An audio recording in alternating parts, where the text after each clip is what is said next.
গুজৰাটৰ চুৰাটত অনুষ্ঠিত হৈছে গ্লোবেল পাটিদাৰ বিজনেছ সামিট। তিনিদিনীয়া কাৰ্যসূচীৰে অনুষ্ঠিত হৈছে এই বিজনেছ সামিট। শুকুৰবাৰে গ্লোবেল পাটিদাৰ বিজনেছ সামিট শুভ উদ্বোধন কৰে প্ৰধানমন্ত্ৰী নৰেন্দ্ৰ মোদীয়ে। ভাৰ্চুৱেল মাধ্যমেৰে কাৰ্যসূচী শুভাৰম্ভ কৰে প্ৰধানমন্ত্ৰীগৰাকীয়ে। যুৱ শক্তিৰ ওপৰত গুৰুত্ব প্ৰদান কৰি অনুষ্ঠিত হোৱা গ্লোবেল পাটিদাৰ বিজনেছ সামিটৰ এইবাৰৰ মূল থিম হৈছে আত্মনিৰ্ভৰ কমিউনিটি টু আত্মনিৰ্ভৰ ভাৰত। উল্লেখযোগ্য যে গুজৰাটত তৃতীয়বাৰলৈ অনুষ্ঠিত হৈছে গ্লোবেল পাটিদাৰ বিজনেছ সামিট। ইয়াৰ পূৰ্বে 2018 আৰু 2020 চনত গান্ধীনগৰত অনুষ্ঠিত হৈছিল গ্লোবেল পাটিদাৰ বিজনেছ সামিট। এই বিজনেছ সামিট উদ্বোধন কৰি প্ৰধানমন্ত্ৰীগৰাকীয়ে ভাষণ প্ৰসংগত বহুখিনি গুৰুত্বপূৰ্ণ মন্তব্য আগবঢ়ায়।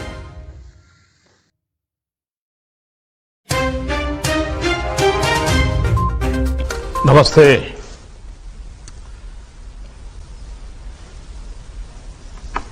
गुजरात के लोकप्रिय मुख्यमंत्री श्री भूपेंद्र भाई पटेल, केंद्रीय मंत्रिमंडल के मेरे सहयोगी मनसुख भाई, पुरुषोत्तम रूपाला, अनुप्रिया जी, गुजरात भाजपा के अध्यक्ष CR पाटिल, सरदार धाम के प्रमुख सेवक श्री जगजीभाई सोतरिया, पाटीदार समाज के सभी वरिष्ठ जन, देश विदेश से आए सभी अतिथिगण, उद्योग जगत के साथी, देवी और सज्जनों। वैसे आज का कार्यक्रम ऐसा है कि गुजरात की सरकार और गुजरात भारतीय जनता पार्टी पूरी तरह आपके बीच होती, लेकिन आज एक कार्यक्रम का क्लैश हो गया। हमारे राष्ट्रीय अध्यक्ष भी आज अहमदाबाद में हैं, तो उनका भी एक बहुत बड़ा कार्यक्रम सभी सांसदों, विधायक और मंत्रियों के साथ है। तो मैंने कहा चलिए मैं जा रहा हूं मैं सवाल लूंगा तो वो सब दुविधा में थे, लेकिन मैंने उनसे कहा कि मैं जाऊंगा, आप चिंता मत कीजिए, आप अपना कार्यक्रम करते रहिए। मुझे खुशी हुई, बहुत सारे परिचित चेहरे मैं मेरे सामने देख रहा हूं। हम सब जानते हैं कि दुनिया के सबसे तेजी से विकसित हो रहे शहरों में एक शहर सूरत है, और आप सब आज सूरत में बैठ करके नए संकल्प ले रहे हैं। आप सबका बहुत बहुत अभिनंदन। कुछ महीने के अंतराल में सरदार धाम से जुड़े साथियों, देश दुनिया में गुजरात और भारत के गौरव को बढ़ाने वाले आप सभी बहनों भाइयों को फिर से मुझे मिलने का मौका मिला है। ये गुजरात के प्रति और भारत के प्रति हमारे साझा संकल्पों, साझा प्रतिबद्धता का ही प्रमाण है। साथियों, देश को जब नई नई आजादी मिली थी, तो आजादी के प्रारंभिक दिन थे, और उस समय सरदार साहब ने जो कहा था, और उन मुश्किल भरे हालात में सरदार साहब के शब्दों की ताकत देखिए। उन्होंने कहा था, भारत में संपदा की, वेल्थ की कोई कमी नहीं है, हमें बस अपने दिमाग, अपने संसाधनों को इनके सदुपयोग के लिए लगाना होगा। मैं कहता हूं कि आजादी के मुकाबले में आने वाले 25 सालों के लिए जब हम एक संकल्प के साथ निकले हैं, तो सरदार साहब की इस बात को हमने कभी भूलना नहीं चाहिए। आज भारत के पास इतना कुछ है, हमें बस अपने आत्मविश्वास को, आत्मनिर्भरता के अपने जज्बे को मजबूत करना है। ये आत्मविश्वास तभी आएगा जब विकास में सबकी भागीदारी होगी, सबका प्रयास लगेगा।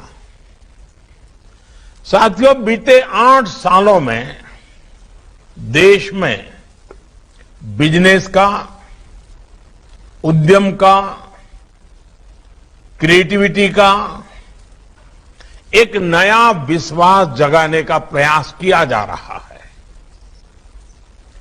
अपनी नीतियां, अपने एक्शन के माध्यम से सरकार का निरंतर प्रयास है कि देश में ऐसा माहौल बने कि सामान्य से सामान्य परिवार का युवा भी एंटरप्रेन्योर बने, उसके सपने देखे, वो एंटरप्रेन्योरशिप पर गर्व करे। Make in India, make for the world, इसको नए भारत की नई संस्कृति बनाने के लिए मैं समझता हूं काम किया जा रहा है। इसलिए आधुनिक कनेक्टिविटी के इंफ्रास्ट्रक्चर के विकास, नए शहरों के निर्माण, पुराने शहरों में स्मार्ट सुविधाएं विकसित करने, नियमों, कायदों, दस्तावेजों, कंप्लायंसेस के बोझ से देश को मुक्त करने और इनोवेशन की, आइडिया की हैंड होल्डिंग, ऐसे सभी कामों पर एक साथ काम किया जा रहा है। साथियों, मुद्रा योजना आज देश के उन लोगों को भी अपना बिजनेस करने का हौसला दे रही है जो कभी इसके बारे में सोचते भी नहीं थे। स्टार्टअप इंडिया से वो इनोवेशन, वो टैलेंट में भी आज यूनिकॉर्न के सपने साकार होते देख रहा है, जिसको कभी रास्ता नहीं। प्रोडक्शन लिंक इंसेंटिव यानी पीएलआई योजना ने पुराने सेक्टरों में तो मेक इन इंडिया का उत्साह तो भरा ही है, सेमीकंडक्टर जैसे नए सेक्टर्स के विकास की संभावनाएं भी उभर करके सामने आ रही है। अब देखिए, कोरोना काल की अभूतपूर्व चुनौतियों के बावजूद देश में एमएसएमई सेक्टर आज तेजी से विकास कर रहा है। लाखों करोड़ रुपए की मदद देकर एमएसएमई से जुड़े करोड़ों रोजगार बचाए गए और आज ये सेक्टर नए रोजगार का तेजी से निर्माण कर रहा है। यहां तक कि रेहड़ी ठेले जैसा बहुत छोटा व्यापार कारोबार करने वाला देशवासी भी आज भारत की ग्रोथ स्टोरी से अपने आप को जुड़ा महसूस करता है। पहली बार उसको भी पीएम स्वनिधि योजना से फॉर्मल बैंकिंग सिस्टम में भागीदारी मिली है। हाल ही में हमारी सरकार ने इस योजना को दिसंबर 2024 तक के लिए एक्सटेंड कर दिया है। साथियों, छोटे से बड़े हर व्यवसाय, हर कारोबार का देश के विकास में महत्वपूर्ण योगदान है। सबका प्रयास की यही भावना तो अमृत काल में नए भारत की ताकत बन रही है। मुझे खुशी है कि इस बार की समिट में आप इस विषय पर विस्तार से चर्चा कर रहे हैं અને જ્યારે સુરતના લોકોને મળી રહ્યો અને આટલી મોટી સંખ્યામાં દેશ વિદેશથી બધા આવ્યા હોય અને હમણાં ગગજીભાઈ બહુ ભાવુકતાપૂર્વક વિસ્તારથી બધી વર્ણન કરતા હતા। એક નવી આશા અને ઉમંગ જગાવે એવી વાતો હંમેશા ગગજીભાઈ પાસે હોય છે. તમે ગગજીભાઈ જોડે વાત કરો તો નિરાશાનું નામ જ ના હોય. હંમેશા કંઈક નવું કરવાની વાત એ કદાચ ગગજીભાઈનો સ્વભાવ જ બની ગયો છે. અને સમાજ માટે કરવાનું, જાત ઘસીને કરવાનું, અને એના જ કારણે આ બધા કામો સફળ થતા હોય છે. પણ આજે જયારે હું તમારી વચ્ચે જરા મન ખોલીને વાત કરતો હોઉં છું,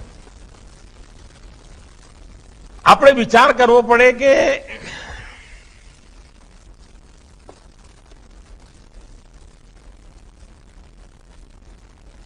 માત્ર જમીનો લેવી અને વેચવી બધા હસવા માંડ્યા છે.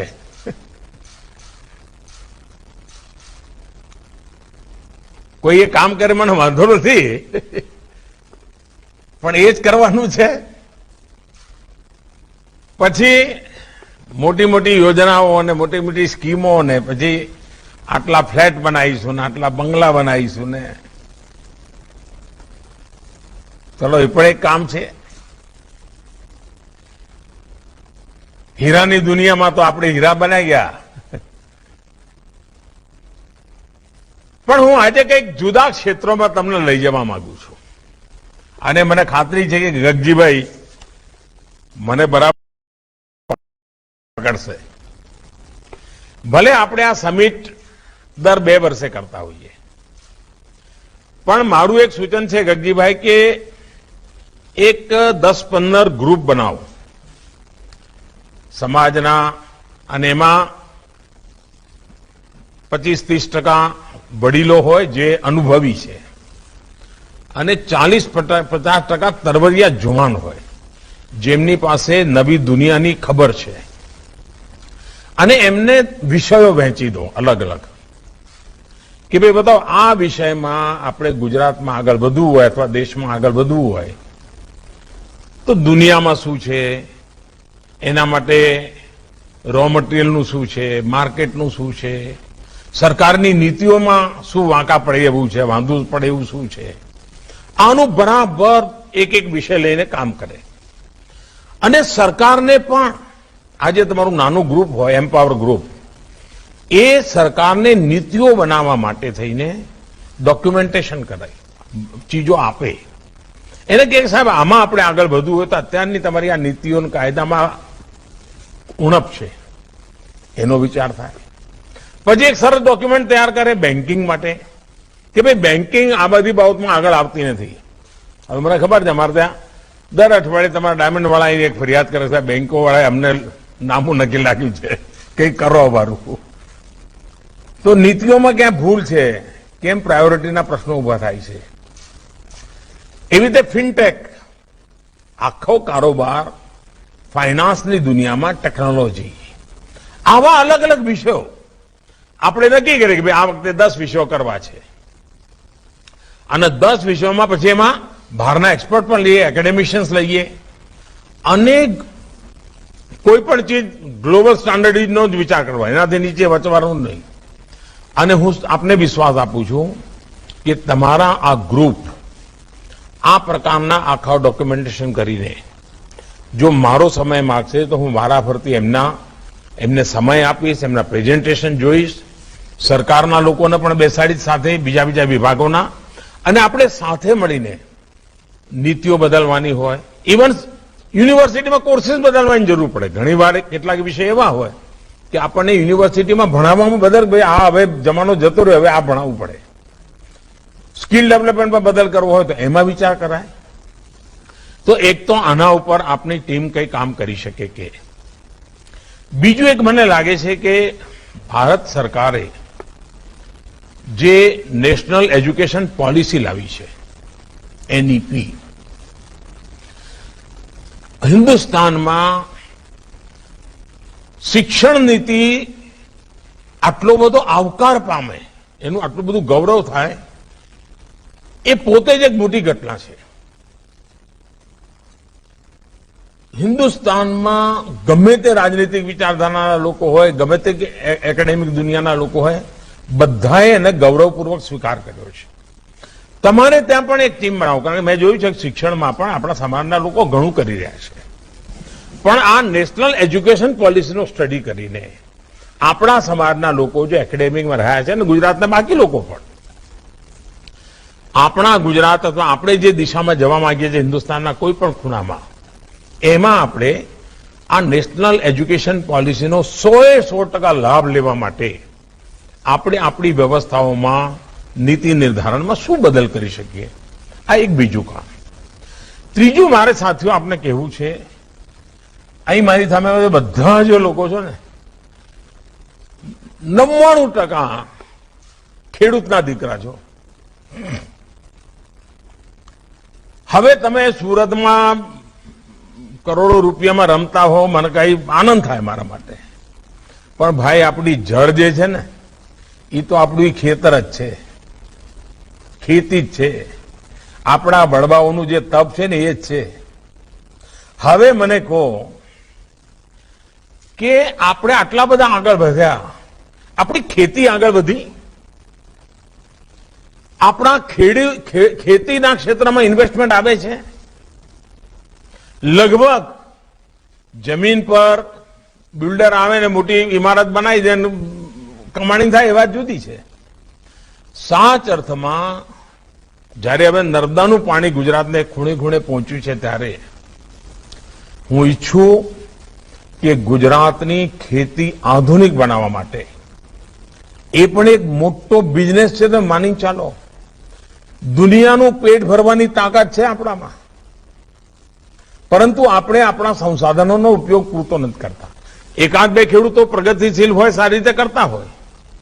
મારી તમને વિનંતી છે કે ગુજરાતની જમીનોનો પૂર્વ અધ્યયન કરનારી એક ટીમ બનાવો, એગ્રીકલ્ચર યુનિવર્સિટી સાથે, એગ્રીકલ્ચર ડિપાર્ટમેન્ટ સાથે મળીને, અને તમે વિચાર કરો કે આજથી 25-50 વર્ષ પહેલા જે કોઈ દીર્ઘદ્રષ્ટા લોકો હતા, એમાં સરદાર સાહેબ પણ હતા, જો ગુજરાતમાં ડેરી ઉદ્યોગ વિકસ્યો ના હોત, પશુપાલન અને ડેરી જો ના હોત, તો દુષ્કાળગ્રસ્ત આપણું ગુજરાત રહેતું હતું. અને જો દૂધની દુનિયામાં આપણે ના પહોંચ્યા હોત, તો આપણા ગામડાની અને આપણા ખેડૂતોની દશા શું થઈ હોત ભાઈ? મૂલ્ય વૃદ્ધિ થઈ, આજે દુનિયામાં નામ થઈ ગયું અમૂલનું, અને આપણી બનાસ ડેરી હોય કે સાગર ડેરી હોય, તો કાઠિયાવાડમાં અને કચ્છમાં ડેરી આપણી ઊભી થઈ છે. પશુપાલન અને દૂધને એક મોટી તાકાત આ બધી વ્યવસ્થાઓથી મળી ગઈ. એવી તાકાત કૃષિ પેદાશોને મળી શકે, એગ્રો બેઝ ઇન્ડસ્ટ્રી. હું તમારી પાસે આશા ના કરું તો કોની પાસે કરું ભાઈ? જેમ હીરો ચમકાવી શકો ને ભાઈ, એમ મારા ખેડૂતની મહેનત અને એના પરસેવાને તમે ઓર ચમકાવી શકો એટલી તાકાત છે. અને તેથી ફૂડ પ્રોસેસિંગ ખૂબ મોટું ક્ષેત્ર છે. પૂરી દુનિયાની અંદર મોટા માર્કેટની સંભાવના છે. આપણે હજુ એમાં ઘણા પાછળ છીએ, કારણ પ્રાઇવેટ ઇન્વેસ્ટમેન્ટ ખેતીમાં આવી નથી રહ્યું. અને આપણો ખેડૂત, નાના ખેડૂતો છે મોટા ભાગના, આપણે ત્યાં 1 એકર 2 એકર જમીન હોય, પરંતુ જો મોટા પાયા પર તમારે ત્યાં પ્લાન કરીને આધુનિક ખેતી, ખેત ઉત્પાદન પણ ચીલા ચાલુ નહીં. હવે તમે વિચાર કરો કે તમે બધા ખેડૂતના દીકરા અરબો ખરબોમાં રમતા હો, અને મારા દેશને 80,000 કરોડ રૂપિયાનું ખાવાનું તેલ બહારથી લાવવું પડતું હોય, તો ભાઈ પછી હું તમારી પાસે કઈ આશા રાખું કે ના રાખું?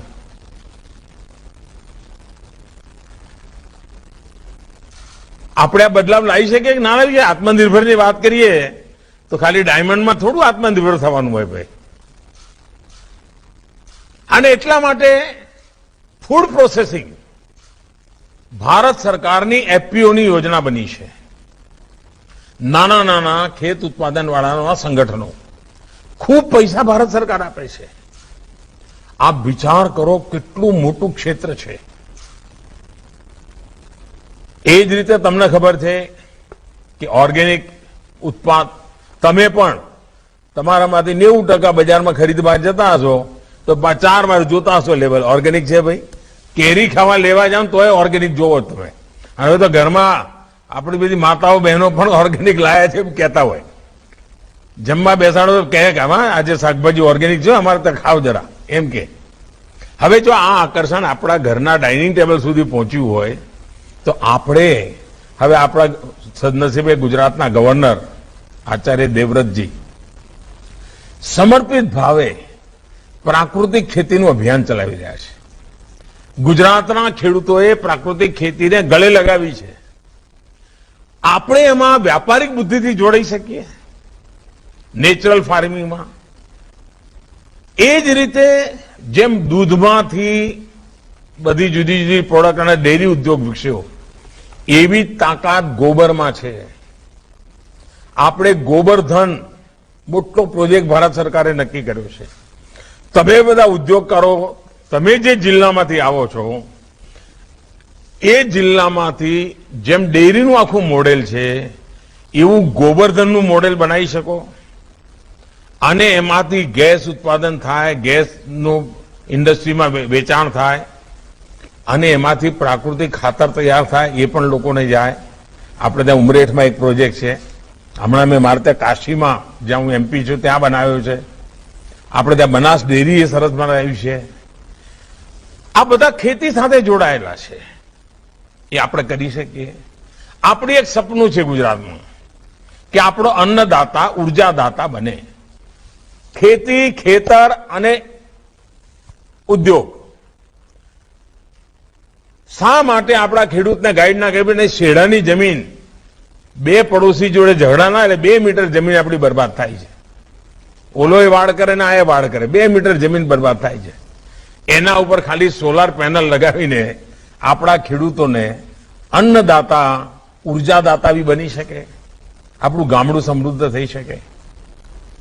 ગુજરાત સરકારે નીતિ બનાવેલી છે ખેડૂતો વીજળી ઉત્પાદન કરે તો એને ખરીદવાની નીતિ બનાવેલી છે. પણ આમાં તમારે ઉદ્યોગ જગતના લોકોએ જોડાવવું પડે, આપણી યંગ જનરેશનને જોડાવવું પડે. હું એટલા માટે ગામ આધારિત અર્થકારણનું તમારી પર આગ્રહ રાખું છું, કારણ કે ઘણીવાર આપણને મોટું મોટું તો સરસ દેખાય છે, પરંતુ પાયાના આ કામ માટે તમે અમારી મદદ કરી શકો. અને હું 100% કહું છું કે તમે કરી શકો.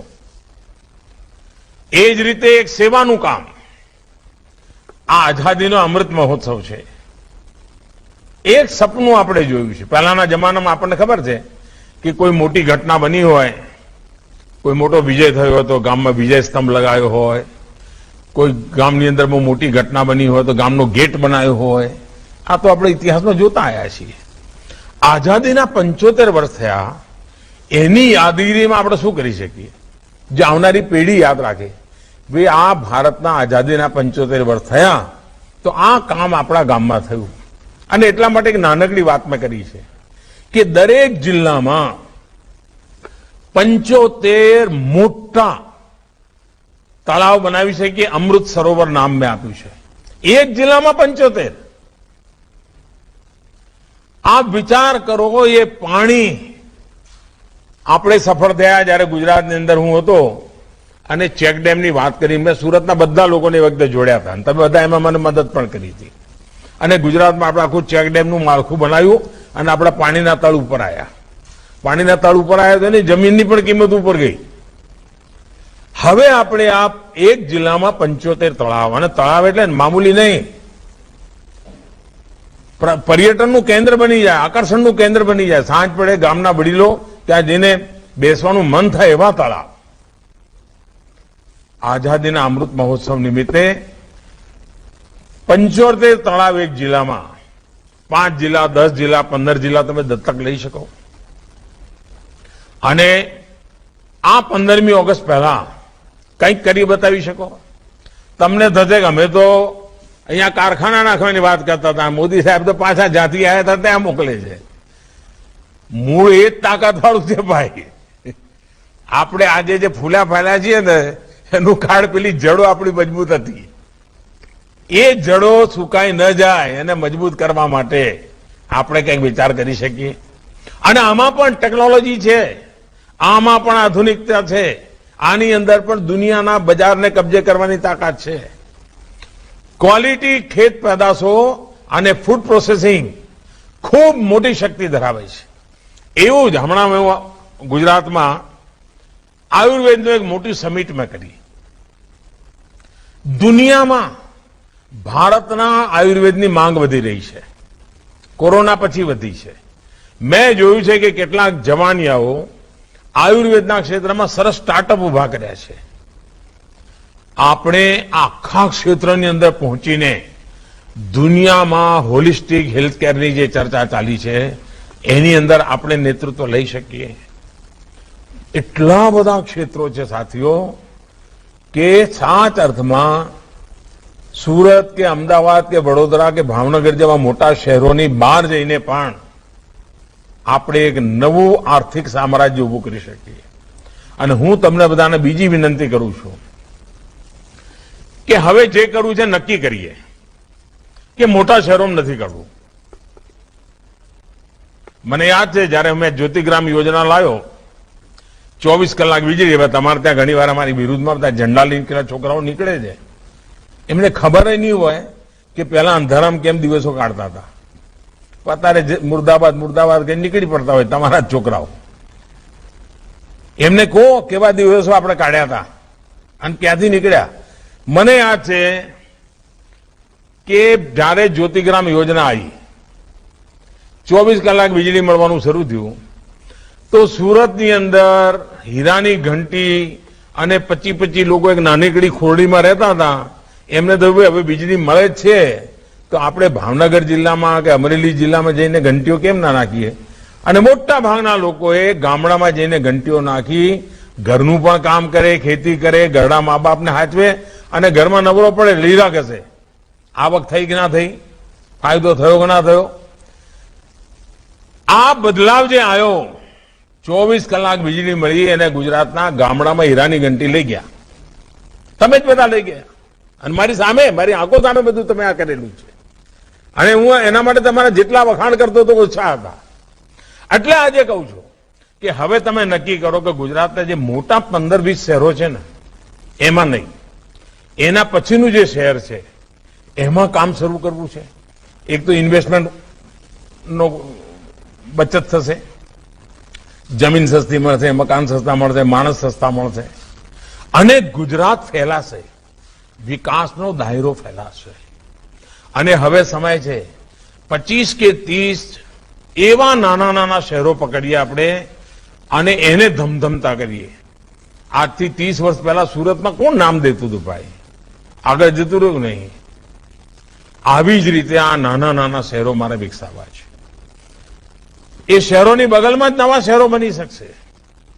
તો તમારી આ યોજનાની અંદર તમે આટલા બધા સમિટની અંદર લોકો મળ્યા છો, આ દિશામાં વિચાર કરી શકો તો મારા મનમાં લાંબા ગાળાની યોજનાઓ સાથેની સ્કીમ બનાવનારું એકેડેમિક વર્લ્ડ હોય, બિઝનેસ સર્કલ હોય, ફિનટેક વાળા હોય, એ મારી સાથે આવે, બેસે. હું ટાઈમ આપવા તૈયાર છું. કારણ મને ખબર છે, મને તમારામાં ભરોસો છે અને હું તમને કામ એટલા માટે સોંપું છું કે મને ખાતરી છે કે ભલે 8-10 કંઈક તો 2 રહી જશે પણ 8 તમે જ કરશો, બીજું કોઈ કરવાનું નથી. એટલે તમને કહું છું ભાઈ, તમે જે દાડ કહેશો કે મોદી સાહેબ હવે નથી કરવાનો તો હું બોલવાનું બંધ કરીશ. પણ તમે કરો છો હું કહેવાનો, તમે ના કરો તો ના કહું. અને તમારે સાંભળવું એટલા માટે પડે છે કે તમે કરો છો. મેં આજ સુધી તમને જેટલું કહ્યું બધું તમે કર્યું છે અને જયારે તમે કરતા જ હો તો ભાઈ કહેવાનું મન પણ થાય. અને એટલે મારી અપેક્ષા છે દોસ્તો કે એક નવા વિશ્વાસ સાથે અને વૈશ્વિક, હવે આપણે નાનું કશું કરવું નથી ભાઈ, પાછળ વળી જોવું નથી. એક નવા તરફ હું માનું છું કે આપણા જવાનીઓ તમે એક સારું કામ કર્યું છે કે આપણા પરિવારના ત્રીજી પેઢી જે છે એ છોકરાઓ સરસ ભણવા ભણવામાં પણ હવે જગ્યા નહીં રહે છે. તમારે ત્યાં ઘણા ટાબરિયાઓ મને મળવા આવતા હોય છે, મને આનંદ થાય છે એમને મળવું તો. તદ્દન નવા વિચારો લઈને આવે છે, નવું કરવાના મૂળ સાથે આવે છે. શિક્ષણમાં પણ નવું શીખવાની વૃત્તિવાળા બાળકો છે. આ મોટી એસેટ છે આપણી. એને ધ્યાનમાં રાખીને આ સમિટને આપણે આગળ લઈ જઈએ તો 2 વર્ષે ભલે મોટી સમિટ કરીએ પણ દર વચ્ચેનું જે 1 વર્ષ હોય એમાં પેલા જે ગ્રુપ બનાયા હોય એની વચ્ચે વિચાર કરીને આપણે આગળ વધીએ અને 8 કે 10 ચીજો પકડીએ, એમાં છાઈ જવું છે. પછી 2 વર્ષ પછી બીજી 10 ચીજો પકડીશું. તો મને ખાતરી છે તમારી આખી ટીમ નવું વિચારનારી છે, આગળનો વિચાર કરનારી છે, ટેકનોલોજીનો સદુપયોગ કરનારી છે. મારી તમને ખૂબ શુભેચ્છાઓ છે. તમારા બધા વચ્ચે મળવાની વાતો કરવાનો મોકો મળ્યો એટલે જે મનમાં આવતું ગયું બધું કહેતો ગયો છું. એમાં જેટલું પકડાય એટલું પકડજો. એ આવજો. રામ રામ બધા.